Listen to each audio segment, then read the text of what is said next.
All right, Brian, we are officially live, lock and loaded here on this beautiful Tuesday afternoon. You guys, this is going to be quite the story for you. Brian has been in the industry for 23 years. His story is not the typical story. He was a entrepreneur prior to doing this, building homes and some type of development that he's going to share with you. But he's had major success, and something that I really, really admire about him is that he is a huge family guy. He's a big part of his family's life, coaches for his kids, and he has a great story. So, Brian, I kind of want you to introduce yourself and share your backstory and what you're all about. And thank you for Well, being on also. no, thank you. And Michelle, I've kind of admired you from afar, as they say, and stalked you a little bit. And, I was blown away at your success. I consider this an absolute honor to be invited to just kind of share some things that have happened to me, a little bit about my story, and certainly, hopefully, it can empower some other people to take some action. So, what I find is interesting is that a lot of people often when they introduce me, they'll say, well, Brian was an entrepreneur and Brian was a business owner. And yeah, that's true, but that's not all what it's built up to be. I'm here to tell you that was an absolute mess. I mean, yeah, I owned a business and people from the outside looked in and said, oh, he must be doing well and yada, yada, yada. And don't get me wrong, I had success. I made some good money, but there was a major cost there. And the cost was my ability to be a dad, my ability to be a good husband, my ability to really pursue my passions, my purpose. I mean, I think about so many people I run across, and I'm like, man, yeah, they're successful, but are they able to be happy, grateful? Are they able to pursue their passions? And like I said, I was an absolute mess, Michelle. I was working 80 hours a week, and there just wasn't time for anything else but that. And, as the old saying goes, I might have owned a business, but the business really, really owned me.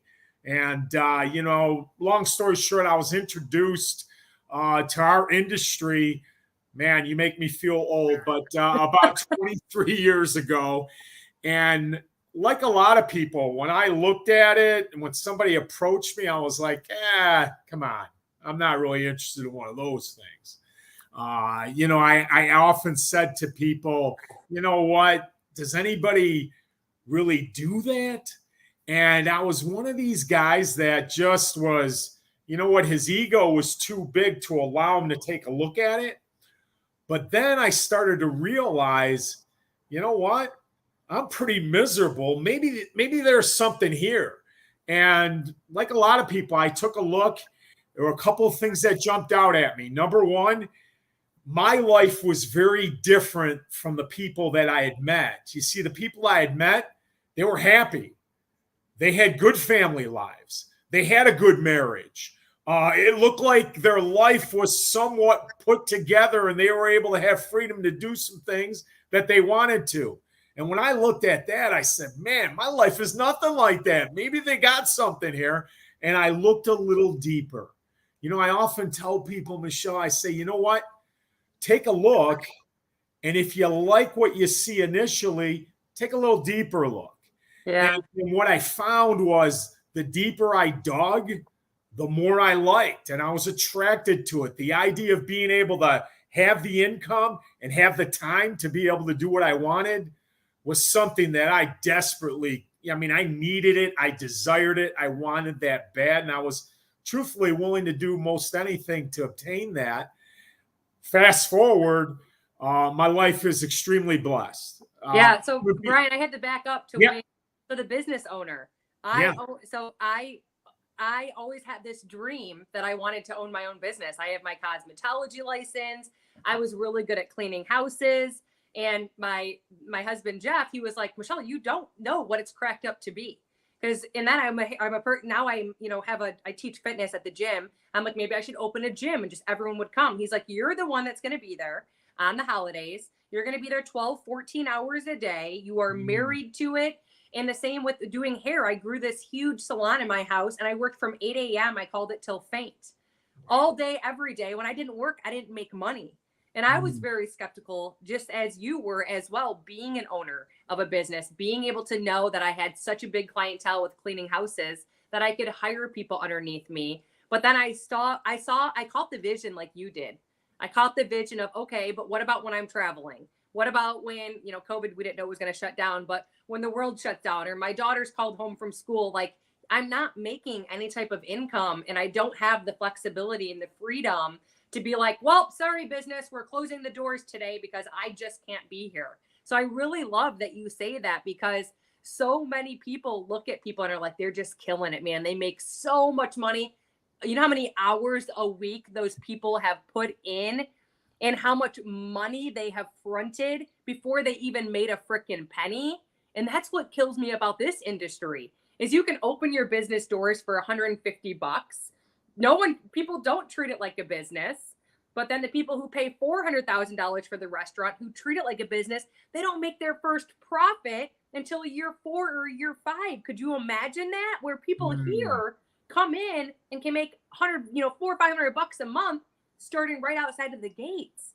Yeah. So that's something that I think people need to catch. But I don't think people look far enough into the future.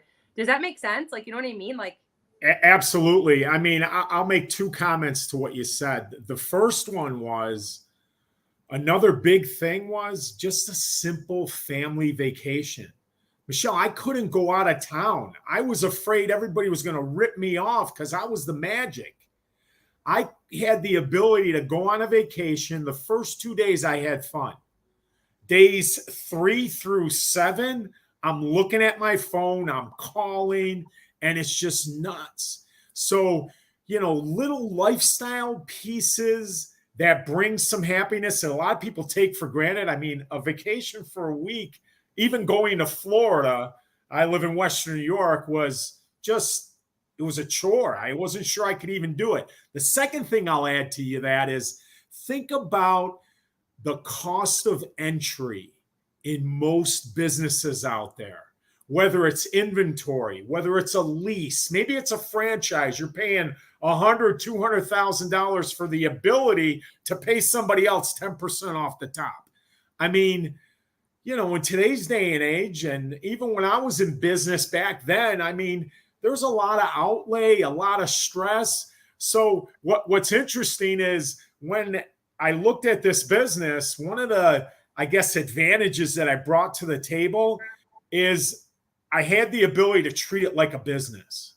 I had the ability to have the mindset and say, you know what? Even though my cost of entry might be a couple $100, I'm going to treat it like I invested $400,000 and see what happens. And I'm here to tell you what I've observed is people that treat it like a business, whether they want to make an extra couple hundred a month, extra couple thousand a month, or a couple thousand a day. I'm here to tell you everything's available based on what you want out of it if you'll treat it like a business. And I have not stopped that belief from day one.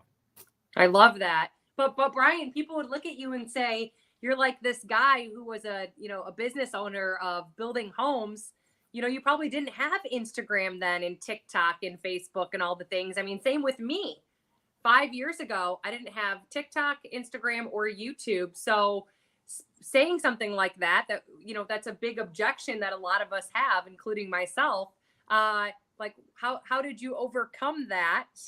And what tools and resources were out there and available for you to be able to build a massive business? And what's the difference between having a business that you had, construction in the area of New York, if that's where you're at, versus globally? Well, I think you said a lot there. So let me try to process and respond here.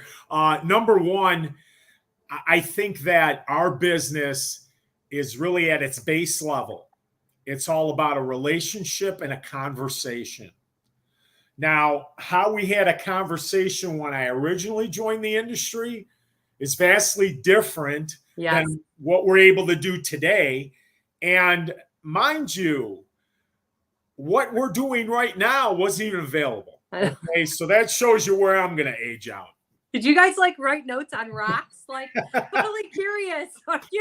No, we didn't walk around with a big club and hit somebody over the head and say you're coming to take a look at my business. No, I will tell you this, that yeah, there was a lot more maybe meeting face to face, and hey, I still do that. I still meet people because I'm a people guy. I like to meet people. I had a meeting this morning where I met a local business owner and talked to him just about how I could support him. And let me point out that key. If you'll approach this business from a place of service, the quicker you learn it's about what you can give, not what you can get, some amazing things will happen, whether it's online or offline. Now, with the advent of social media and TikTok and Instagram and Facebook and YouTube Shorts and the ability to do what we're doing right now, the amount of leverage and what I would call multiplication that can happen in those conversations, I'll dare say it's a lot easier to do the business if you're willing to learn the skills, which haven't changed. Skills are always skills, and you got to get better at something. But how cool is it that you understand that you can do it and you can kind of do it for free? A lot of times I had to pay for a lot of my training. A lot of this stuff with what we have here, we can get for free. I mean, I could sit here, I could stalk you for a week and know exactly what it is you do and why your business is exploding. And then all I have to do is what? Do what a successful person does. If I will model successful behavior, guess what? I'm going to get somewhere near that success if I'm willing to do what they're doing. Yep.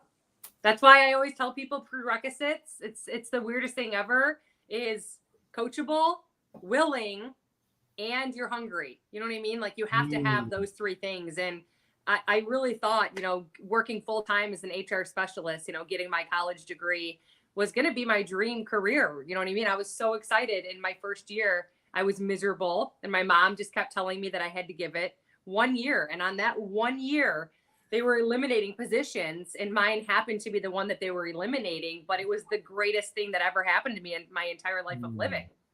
So, but I could have got placed somewhere else, but that's another thing. You know what I mean? Like the employee versus employer mindset. Nowadays, you're an employee. You don't even know next day if you're going into work, you're getting that 3% increase. They're eliminating positions to put two, entry-level positions doing that job to minimize, you know what I mean? So there's just so much opportunity for not only entrepreneurs, you know what I mean? Like year past business, but the typical normal person who's out there working as a lawyer or a HR specialist or a hairstylist or a nail technician. So when you did come in, I'm not sure if you can remember back this far. I could probably figure it out, but go ahead. But what was your biggest objection? What was your biggest, there had to have been something that was kind of like, well, I'm going to do it, but there's just my biggest thing. Like, for example, my biggest thing that I had an objection about was that so many friends and family members of mine told me that I was getting myself into a Ponzi scheme, which I found out that those are against the law.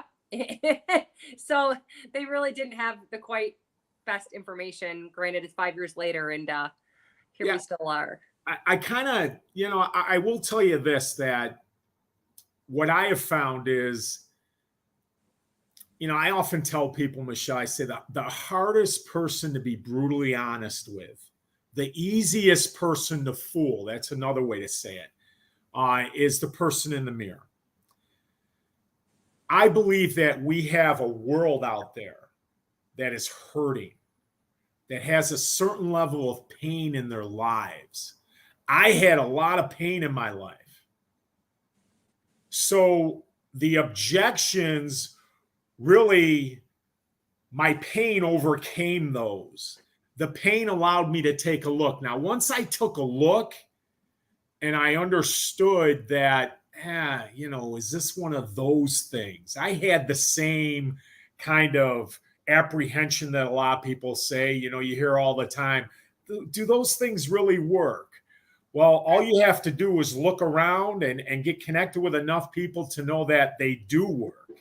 And the beauty of this type of industry, at least what I recognized, I wanted to make sure that the average person could make it. Because superstars, Michelle, all due respect, you're going to be successful in whatever business you do. Here's the fundamental, real question. Can Sally, who has zero skills, never been in a business, join and become part of something and grow herself to the point where she can make an extra $1,000 a month? I'm here to tell you, Michelle, we have a world out there that $1,000 a month will drastically improve their lifestyle, even $300 or $400 a month. So I wanted to see that. I was like, yeah, these guys that are all really skilled and talented are making money. I want to know if the average person's making money. And the only way I could figure that out was to get around it and ask good questions. Hey, who's doing this? And how are they making $300 a month? And then, the guy who was showing me the business, here he had three things going for him. Number one, he knew I was in pain and I couldn't lie to him. Number two, he was excited about what he had. I don't know about you, but I'm attracted to excited people, okay? and then the last thing is he was smart enough to introduce me to some people who were successful on all levels. He just didn't introduce me to the Michelles. He introduced me to John and the Marys, who were very part-time, making great part-time income. And when I saw that, Michelle, that's when I was like, now we got a hold of something. Because let's face it, 80% of the people out there, they're going to be completely happy with an extra $300 to $500 a month. And don't ever fall asleep on that point. I think that's the magic of our business. It is. It's huge. I mean, that's huge. But Brian, what were some of those pain points? I mean, you were in pain. Like, really dive into that. What were you in pain about? What were you missing that you can do now? I think a lot of people have your pain points, but they don't realize that there's a solution to that. Yeah. I think the first one was I knew I wanted to be a really good dad. I knew I wanted to be a good husband, but I felt trapped because I didn't have the time, or so I thought. I said, you know what? My first job is to provide. I need to make a great income and be able to provide my family with some of the things that I didn't have, because I grew up dirt poor. All right. And one of the things I wanted to do was be able to provide for my kids. So that was a big one for me, but that came at a cost. And I'm here to tell you that I don't believe it has to come at a cost. I believe you can have both. You can be a good husband, you can be a good dad, you can be a good person, and you can make the money. And that's kind of what I found. The second really big one, I played sports my whole life, Michelle. And I had this desire to empower the next generation. And I wanted to coach basketball. It was something that was inside me. And as I continued to own that traditional business, that dream, that vision got pushed deeper and deeper and deeper. And the interesting thing was, there were times, I mean, I can get emotional thinking about it. There were times where I was crushed that I didn't have the opportunity to be able to do that. Because let's face it, most coaches, at least at my level, the high school level, you're not doing it for the money. You're not making a lot of money. You're not going to be able to provide for your family very well if that's all you do. So when I looked at this business, I said, wait a minute, I might have a shot at some real freedom. I might have a shot at being able to coach. I might have a shot at being able to actually get my act together and be a good husband and be a good dad. All right. And still provide. And that's what the business brought to me. That's what I saw. Those pain points were real. And what's interesting is that here's what I've learned over the last 2 decades, Michelle. If you can find someone who's honest enough to have a conversation and understand that they have some pain in their life. Every single person we come across, I call it, and I'll end with this and let you go on, or I'll talk forever. Every person we run into, Michelle, has what I call they have an is and an ought. They have a situation where their life is. In the back of their mind, if they're not too beat up, they also have an idea of where they'd like their life to get to, what it ought to be. What our industry does is it creates a bridge from where they are to where they want to go, and they can get there. For the first time in my life, over 2 decades ago, I said, maybe I can do it. And that's all I needed, was that little bit of hope. And that's what drove me. Well, how did you have so much success too, Brian? You've had major success. What do you say to the person who's listening to this, who either is on the sidelines and hasn't opened their business doors yet, and they're kind of like, I need an additional income stream. I've been seeing this on my radar for years now, because we're a multi-billion-dollar industry now. $200 million a day is paid out to people like you and I. I mean, out of all companies, not just one company. Yep. I mean, that's a big industry. That's a lot of human beings, and more and more with technology. This is where the world is pivoting to.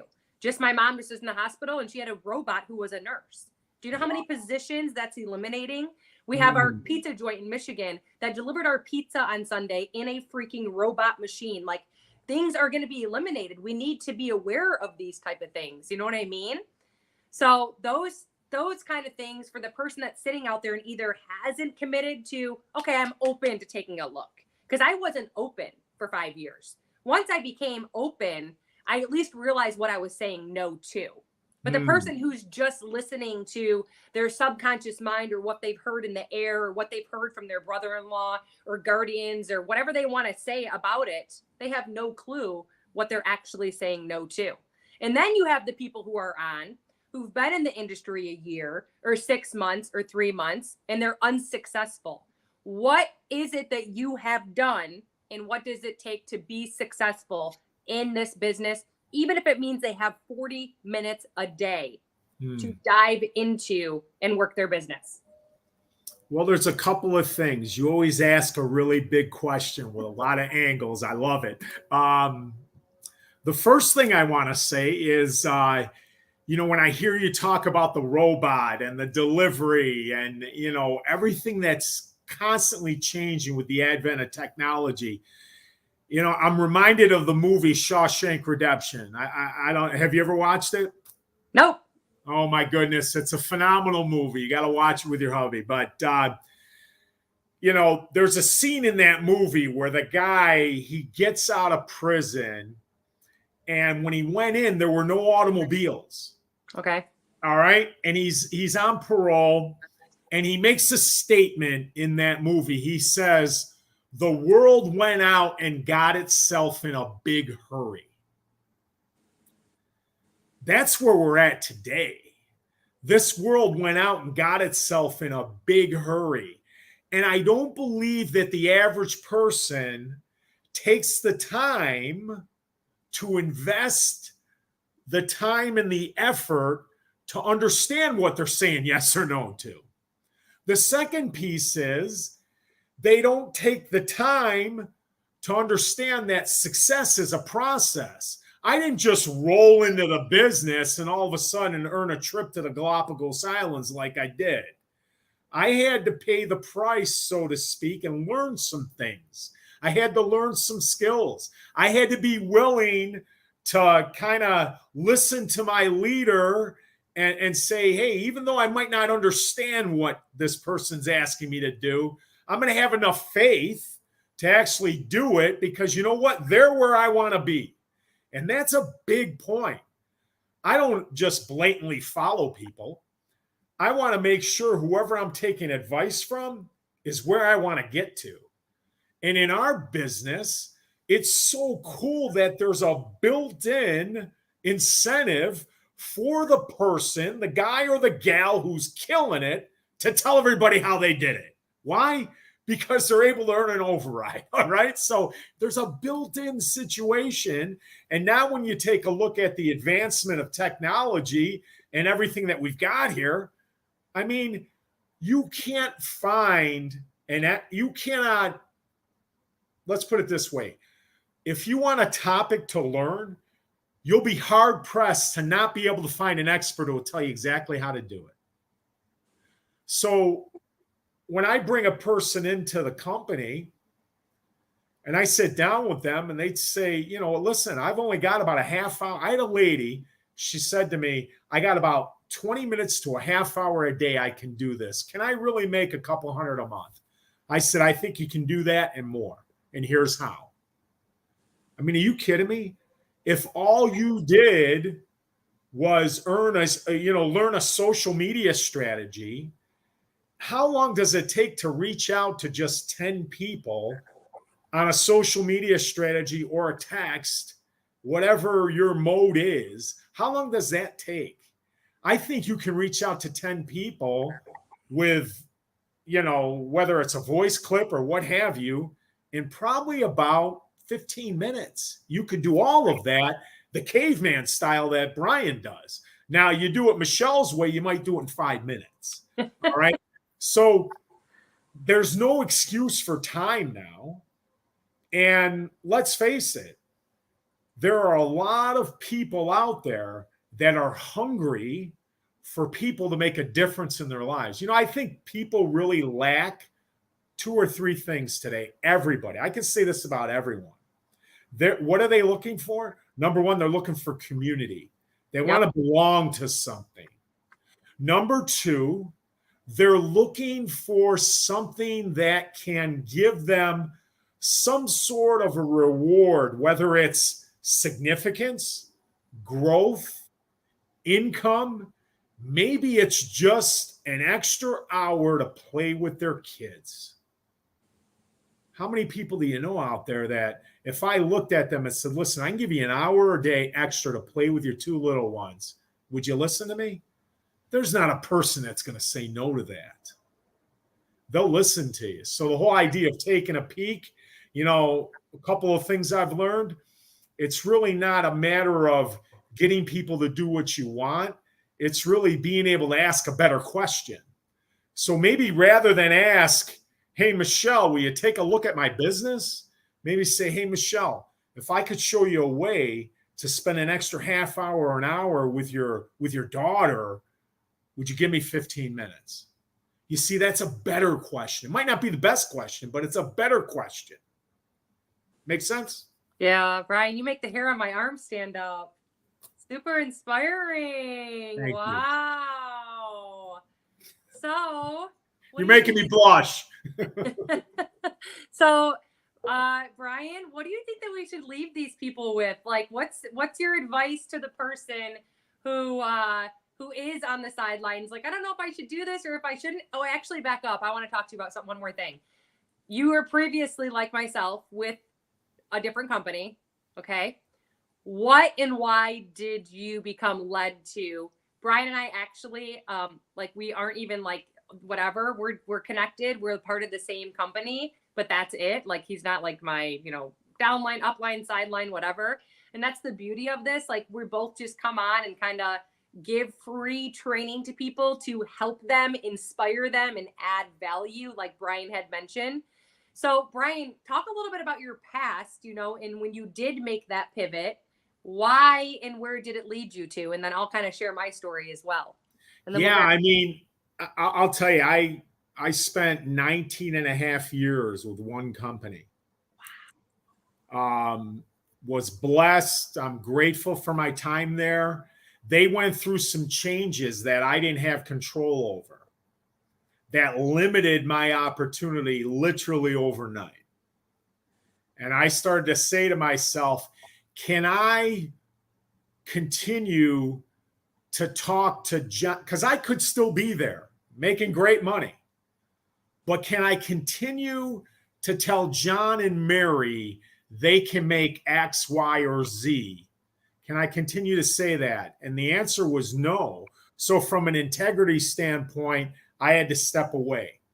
And I took about a year off. I was fortunate and we were set. And it was about a year into it. I'll never forget. My wife looks at me and says, "You got to do something with your life," And she was probably getting sick of me being around too much. But and what was interesting is I looked at, I don't know, probably 35 companies because people knew that I was not doing anything, and I was probably pitched, if you will. Here's a tip: don't pitch. Just talk to someone, okay? I was probably pitched 3 times a day. And when I was ready, getting to an initial question you asked, a lot of times that person sitting on the sidelines, they're just not ready. So if you'll be a good human, continue to add value to them, not try to sell them, you know what? What I've found is that they usually come around to me when they're ready. And I just kind of keep myself in front of them. So a couple of the things happened to me. I had met someone that I really hit it off at a mastermind. I mean, I do a lot of those things. I still do. And, she didn't try to recruit me, and I didn't try to recruit her at the time. I was still there. And when the time was right, I actually called her. And I said, "Hey, send me some information. I'm looking." The time was right. Yeah, I like and that. What's interesting, Michelle, is that I don't know about you, but for me, I understand that people buy me first. Them saying yes or no to my business is never a personal thing. Mm-hmm. It's always they're interested in me, and then they take a look at the business, because that's kind of how it was for me. I love the way she showed up. I love the way she lived her life. The products, I hate to break it to anybody out there. Your product's only important from the standpoint that it does what you say it does. The rest is really all about you and your leadership and being able to be attractive to somebody.